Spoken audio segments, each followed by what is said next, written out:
नमस्कार मंडळी, स्वागत आहे तुमचं आम्ही सातारकर किचनमध्ये। आज आपण बनवणार आहोत सुक्या बोंबलाची चटणी। त्याच्यासाठी हे बोंबील बघा मी साफ करून घेतलेत। ह्या बोंबीलचं पूर्ण सगळं शेपूट आणि डोकं काढायचं असतं, त्याचे पंख असतात ते काढायचे आणि असे तुकडे करून घ्यायचे त्याचे। आणि कधी पण बोंबील घेताना ना मंडळी असा पातळ बोंबील किंवा छोट्या आकाराचा बोंबील घ्यायचा। मोठे बोंबील जाडे बोंबील मोठे घ्यायचे नाही, कडवट लागतात। तर आता हे बोंबील मी ज्वारीचं पीठ टाकून धुणार आहे, मी दाखवते तुम्हाला। हे बघा मंडळी, ह्याला आपण मी ज्वारीचं पीठ टाकलेलं आहे ह्या बोंबीलमध्ये। आणि हे बोंबील आता मी नळाखाली स्वच्छ धुवून घेणार आहे। ज्वारीच्या पिठाने कसं बोंबलाला एक ओशळ वास असतो, तो वास येत नाही। त्याच्यामुळे कुठलीही मच्छी असू दे, आपली ओली मच्छी सुकी मच्छी, आपण ज्वारीचं पीठ बाजरीचं पीठ ह्या दोनपैकी एका पिठाने मच्छी किंवा तांदळाचं पीठ ह्याच्या दोनपैकी एका तीनपैकी एका पिठाने ही मच्छी स्वच्छ धुवून घ्यायची। आता मी धुवून घेऊन तुम्हाला दाखवते। तर अशा पद्धतीने आपण हा आता बोंबील स्वच्छ धुवून घेतलाय पीठ टाकून। आता हे बनवायचं कसं ते मी दाखवते तुम्हाला। आपल्याला ह्याला काय काय मसाले लागतील आणि आपण आता कसं बनवायचं तो मी दाखवते।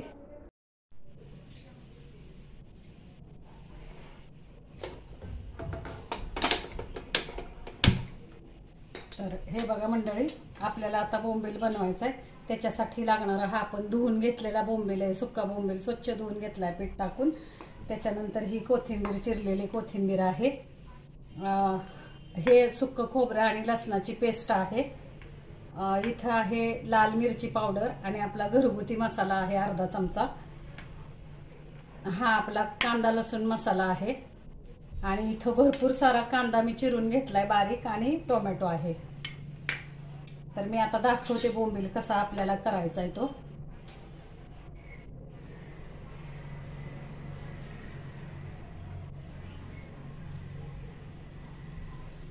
तर इथे मी कढई, लोखंडी कढई तापत ठेवली मंडळी।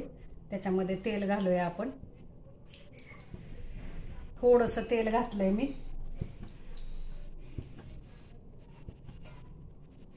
आपण आधी थोड्याशा तेलावरती हा बोंबील परतवून घ्यायचा आहे।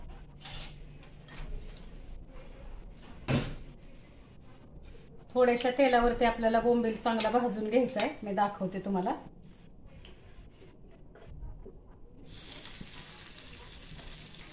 कोण कोण असा सुक्का नुसता सुद्धा बोंबील भाजून घेतं, पण मी असा स्वच्छ धुवून आता भाजून घेते। तेलामध्ये असा चांगला खरपूस बोंबील भाजून घ्यायचा आहे आपल्याला।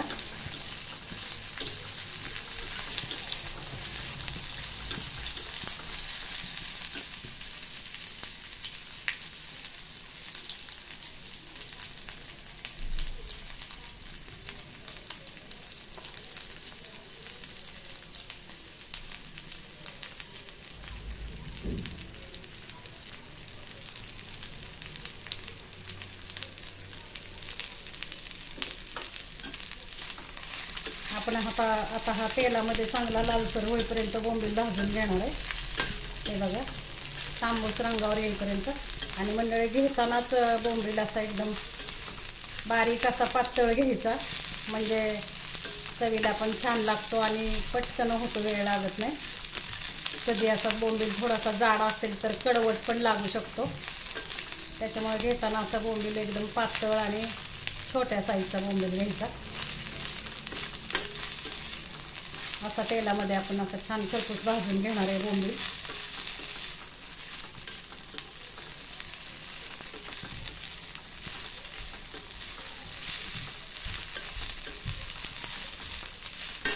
आपला हा बोंबील आता भाजून झालेला आहे, मी काढून घेते।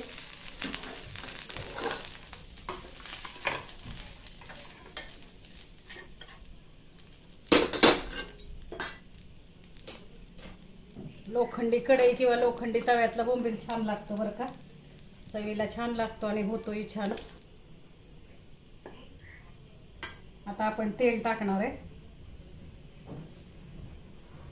थोडंसं तेल, थोडंसं जास्ती टाकायचं मंडळी। तेल टाकलंय आपण।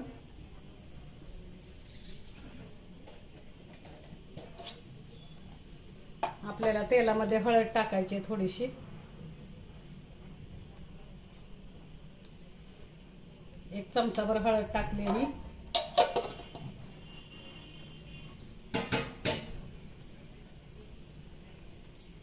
थोडं तेल अजून लागेल मंडळी आपल्याला.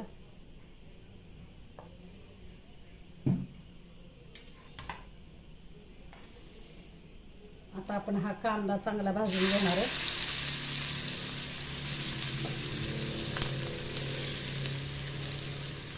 कांदा सुद्धा आपल्याला चांगला लालसर परतवून घ्यायचा आहे.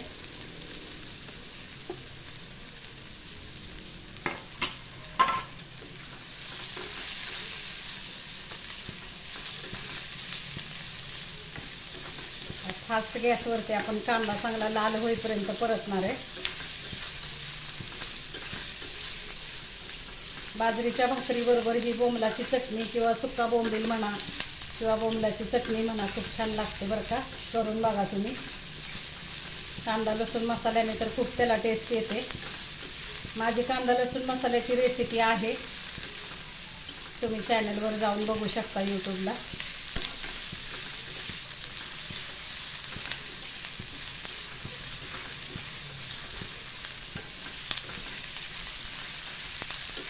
असा आपल्याला कांदा चांगला करपूस लाल होईपर्यंत भाजून घ्यायचा आहे. आता हे सुकं खोबरं आणि लसणाची पेस्ट आहे, तर इथं तुम्ही ओलं खोबरं वापरलं तरी चालेल बरं का. जे लोक सुकं खोबरं खात नसतील तर ओलं खोबरं पण छान लागतं. ओल्या खोबऱ्याची पेस्ट आणि लसूण पेस्ट. मी आलं टाकलेलं नाही आहे ह्याला, आज आलं संपलं आहे माझ्याकडचं. नुसतं लसूण खोबरं मी बारीक केलेलं आहे मिक्सरला.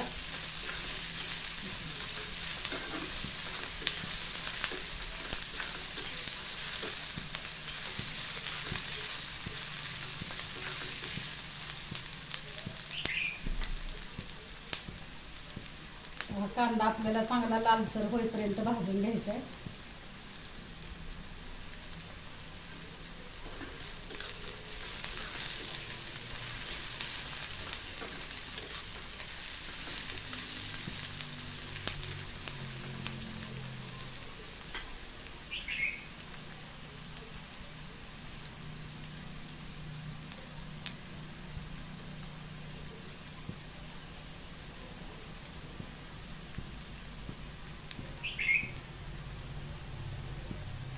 बाजरीची भाकरी, ज्वारीची भाकरी, चपाती, पण जर टेस्टी आपल्याला आणखीन छान असं पाहिजे असेल तर तुम्ही बाजरीच्या भाकरीबरोबर खूप छान लागतं बोंबील, सुकट, सोडा.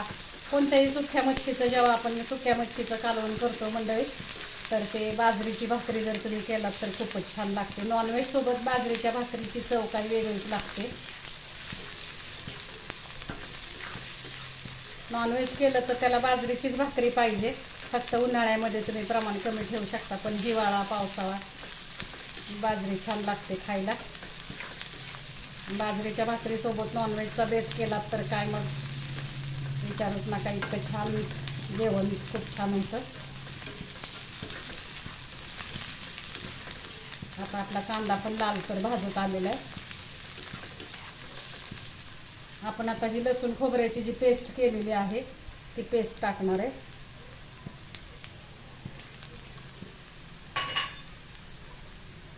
हे लसूण खोबरं सुद्धा आपल्याला चांगलं खरपूस खमंग खोबरं चांगलं भाजेपर्यंत आपल्याला आता ह्या कांद्यामध्ये परतून घ्यायचं आहे.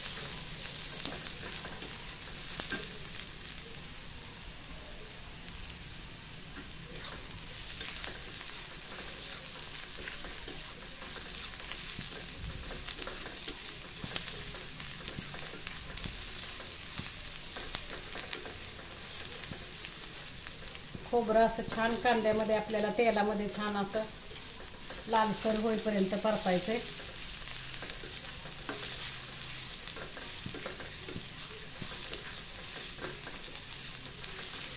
जर खोबरं आवडत नसेल मंडळी तर आलं लसूण पेस्ट सुद्धा छान लागते. ह्याच्यामध्ये आलं लसूण पेस्ट टाकली तरी छान लागते. आवडत असेल खोबरं तर ओलं खोबरं किंवा सुकं खोबरं त्याच्यामध्ये एखादा छोटासा आल्याचा तुकडा घेऊन तुम्ही मिक्सरला बारीक करायचं आणि ते असं मसाला ह्याच्या कांद्यामध्ये खमंग भाजून घ्यायचे.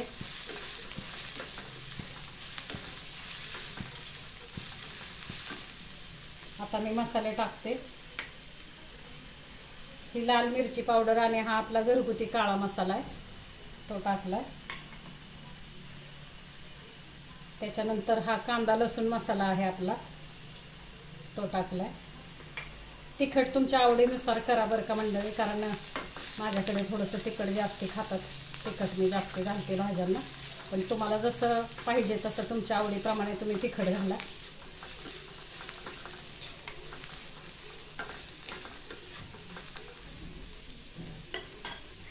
थोडीशी मी कोथिंबीर घालते.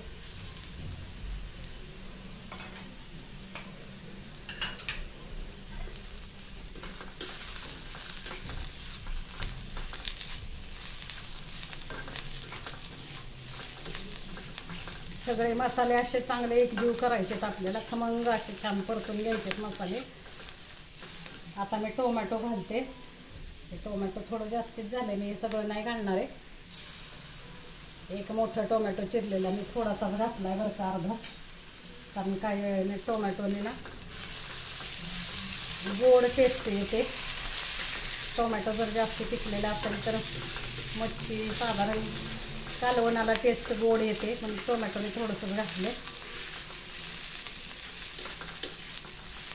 आंबट टोमॅटो असेल तर ठीक आहे मंडळी, पण हे जे काही वेळेला टोमॅटो गोडसुद्धा निघतात, त्याच्यामुळं थोडं नॉनव्हेजला टोमॅटोचं प्रमाण घालायचे, टोमॅटो पण कमी प्रमाणात घालायचे.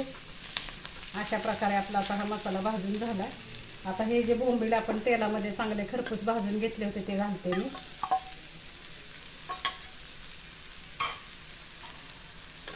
तर हे बघा, हे पण आता असं चांगलं मिक्स करून घ्यायचं आहे आपल्याला. मी मीठ घालते.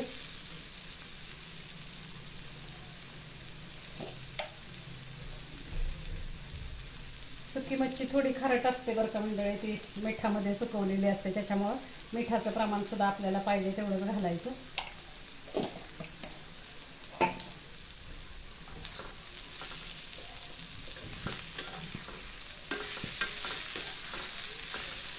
अशा प्रकारे आता हा चांगला बोंबील आपल्याला एकजीव करायचा ह्या मसाल्यामध्ये.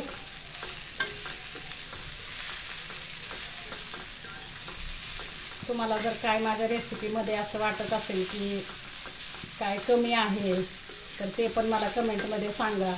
रेसिपी आवडत असतील तर त्याही मला कमेंटमध्ये सांगा. मला तुमच्या प्रतिक्रिया आवडतील मंडळी दिलेल्या.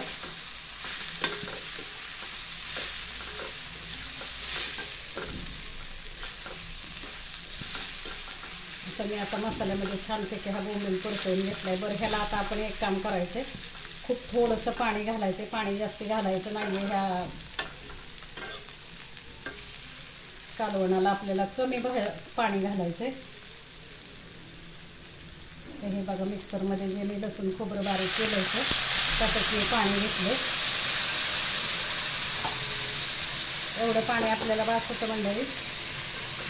आता हे झाकण ठेवणार आहे मी, आणि झाकण ठेवून हा बोंबील शिजून देणार आहे. आता झाकण ठेवते आणि झाकण ठेवून आपण बोंबील शिजला की बघूया.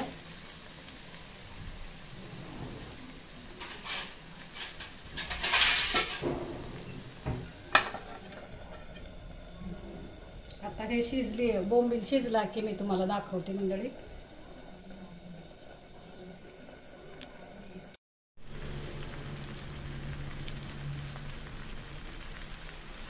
तर हा बघा मंडळी, आपला बोंबील तयार आहे, छान झालेला आहे बरं का.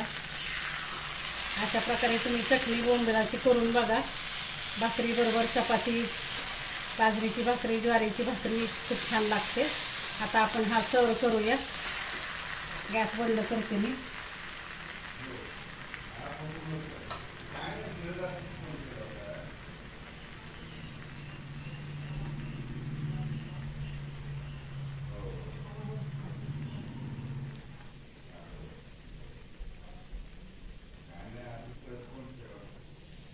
आज आपण बनवणार आहोत सुक्या बोंबलाची चटणी. आता बघा, हे मी सर्व करते.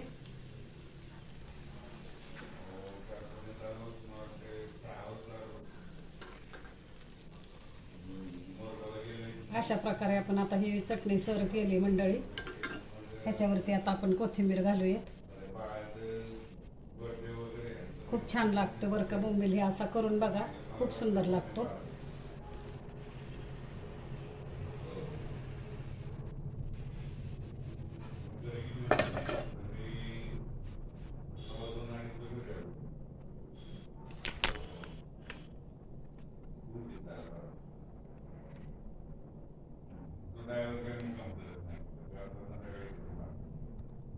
तर अशा प्रकारे बघा मंडळी, आपला हा सुका बोंबील, बोंबलाची चटणी किंवा सुका बोंबील आपण काही म्हणू शकतो, तयार आहे. जर तुम्हाला माझी रेसिपी आवडली असेल तर लाईक करा, तुमच्या मित्रमंडळींना शेअर करा आणि माझा चॅनल सबस्क्राईब करायला विसरू नका मंडळी.